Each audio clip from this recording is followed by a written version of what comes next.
Hey everyone, welcome to the Road Show. With me today I've got one of the people that came with me on the Canning Stock route, Jeremy. He was, you might recognise him, he did the GoPro for me, saved my life. Anyway, we're just going to go through, there's no one way to do the big trip.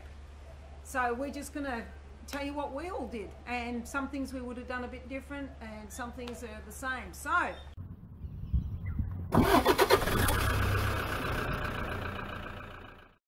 hi, my name's Jeremy. Just going to give you a few tips today. I went on a trip with Rona and the Four Wheel Drive Club doing the Canning Stock route. We had a fantastic time. So we're just going to go over a few questions from Rona.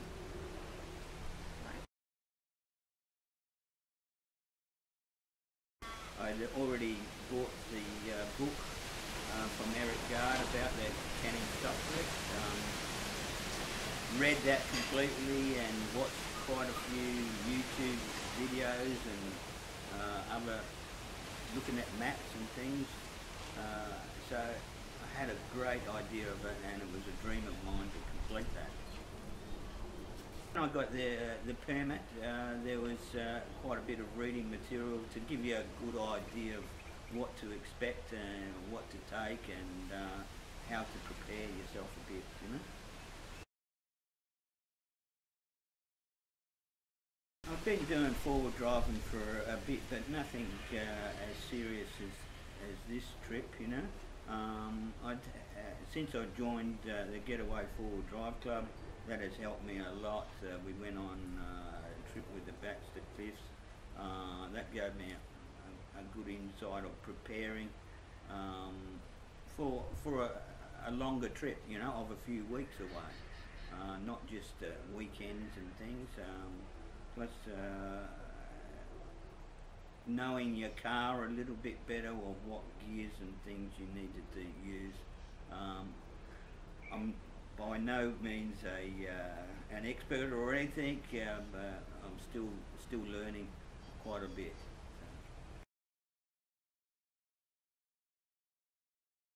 At the start, when we were first planning the trip, there was another young fellow that was possibly going to come with me, but he ended up, he couldn't get time off of work. So I was quite happy to travel on my own. During my work, I've travelled a hell of a lot of Western Australia, and I travelled on my own nearly all the time. So I've got no problem with driving on my own, you know, and I quite enjoy it. That's one thing about the four-wheel driving. I enjoy doing the driving, so it gives me a good adrenaline rush.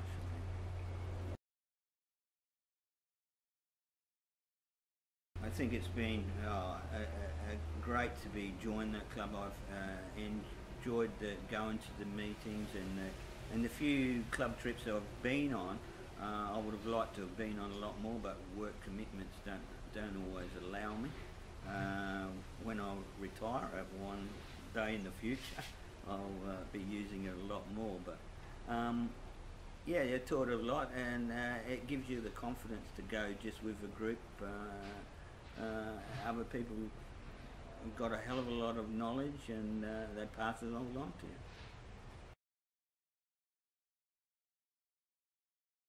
Yeah, I've got a Toyota Prado. It was pretty new when I bought it, and I'd already done it up pretty much, so set up pretty well. I just had to do a lot of preparation, make sure I had all the right, you know, just tools, and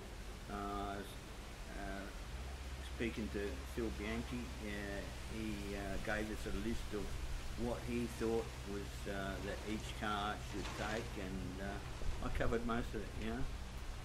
But the last thing, I made sure I got it serviced. It had been regularly serviced since I bought it, so it was in good order. But I took it to one of the Four-Wheel Drive Club members, who's got a big mechanic shop, and got him to just check it all over, make sure we were up to scratch for the trip. yeah, he said you'll have no problem.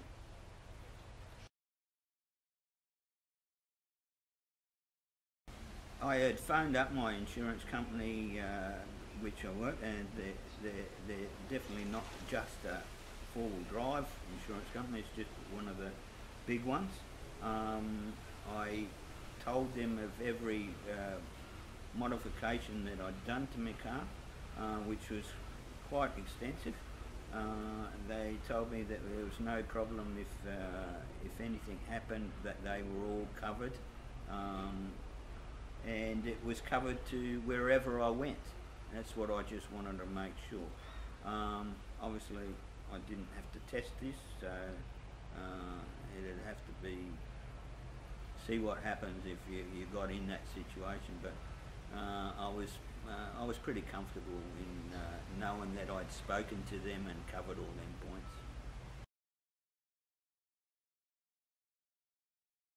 Just with me ended up travelling by myself. It wasn't much of any problem, but if you'd had one or two more people, would have been a lot tighter in packing it. But I had planned all the meals, and I actually, quite a few weeks before, would have been 6 weeks before, I pulled everything out that I was going to take. I had it all in the lounge room and working out which places everything was going to go and how I was going to pack it. It takes quite a bit of planning, and I made out a couple of camping checklists. You can download them online. Just Google a camping checklist and things, quite easy. Tick them off that you've got these things, and it worked out pretty good.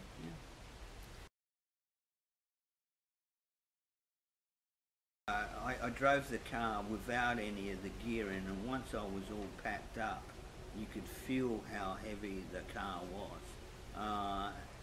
And I had sort of packed to just be light as possible as I could. Even still, I could have probably dropped a fair bit off of that as well. Yeah, I've got to think you've got to be very careful to only take as much as you need.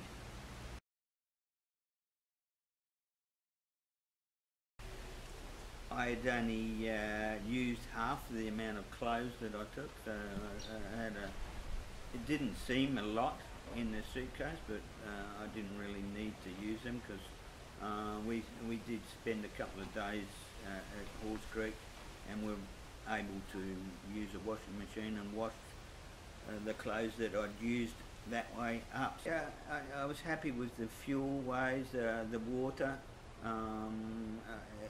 In the end, I only used, still had some left over, quite a bit left over, probably 20 litres of water, but if we'd had a problem, that would have saved me.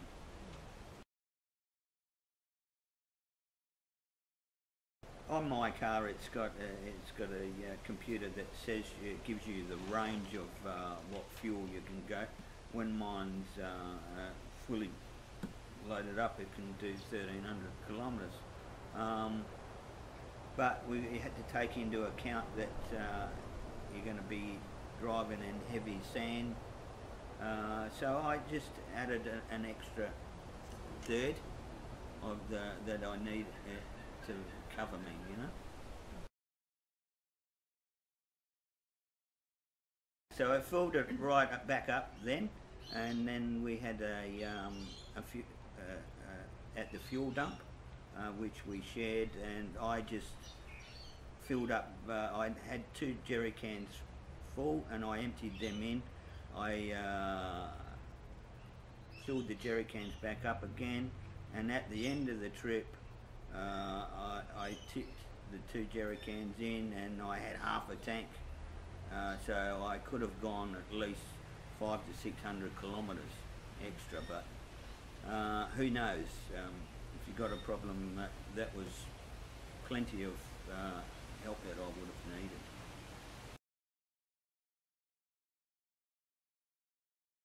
in fuel wise and just getting around, I think probably about $2,000. I couldn't say for sure. I didn't add everything up because I just enjoy myself as I go at around that mark.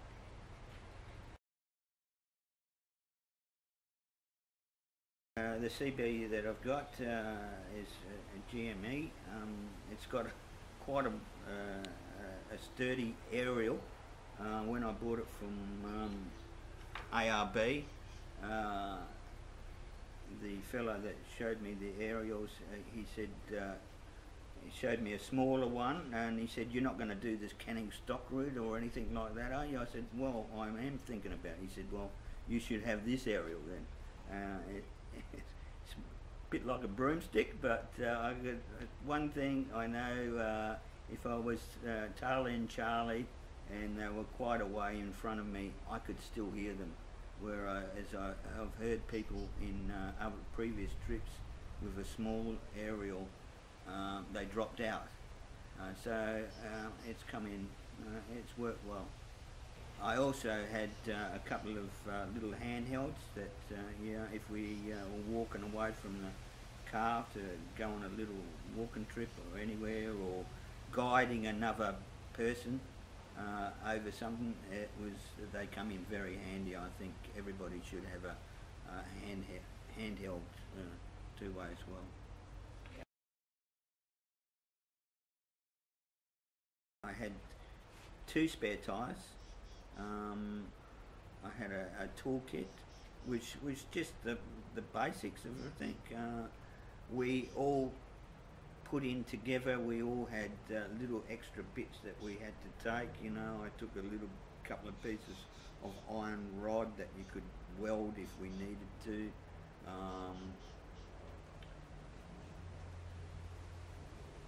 Not that I'm real savvy with tools and things, so, but yeah, we covered all the bases with tools and things.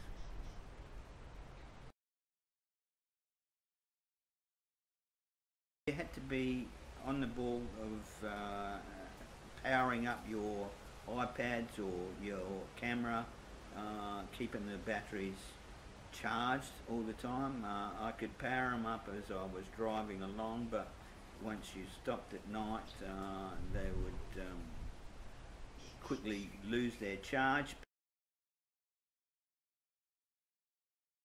When you're using the mapping on the iPad that I was, it chews through the charge pretty quickly, you know. So, and if it got too hot, it would switch the charge off. So I had to keep the cool air conditioning going.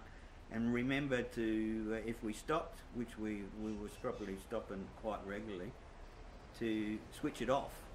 Otherwise, you'd come back after, if we went walking for 20 minutes or something, you come back, the charge had gone down to nearly empty, and it was hard to get it back up again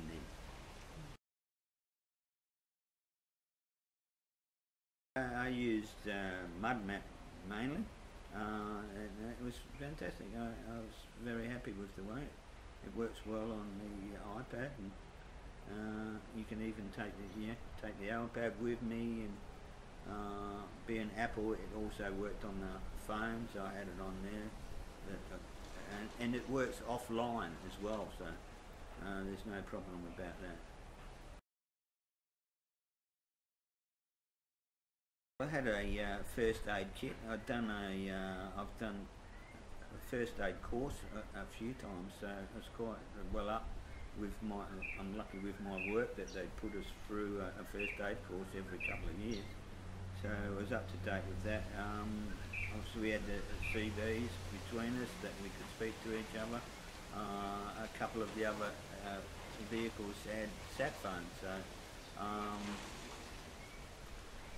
I think, yeah, with all that, we covered any emergencies. I don't think anybody had any other than a stub toe or something, you know. Make sure you've got it tied down as much as you can, and if you if you use something out of it, try and pack something into that spot. Like as you use your stuff, you get lighter and it can shift around a lot easier. I had boxes in the back, and they were that heavy to start off with. I didn't think they'd move at all, but after a week and a half, you've used half of that, and they can jump around all over the place, especially going over the sand dunes that we went. So you've got to tie that down. If you've got any clothing that you've used and you're going to be washing, put that into the spot that you in spots that you've taken something out, and you might have chuck it into your rubbish or something. But even the little gas cylinders that I was using from my little portable stove, I put them back into the box where they had come out of, so they kept it tight. If you get the chance to do the Canning Stock route, you got to go for it. Prepare yourself and definitely go with someone else, preferably 2 to 3 cars. It covers all the load that you've got to take. Each other can take a few tools that the others aren't, or maybe food. But the trip itself is fantastic. I thoroughly enjoyed it. I'm so glad I've completed one of my dreams in doing that trip. Next time on horseback, Jeremy? I don't think so, really. Maybe camel. Great tips from Jeremy. I hope you enjoyed that. If you liked the video, please give me a thumbs up. Comments, put them below. We'd love to hear what you guys do. Be a great help to us as well. Goes both ways. And if you find it in your heart, subscribe. Thank you very much, and I'll see you later. Bye-bye.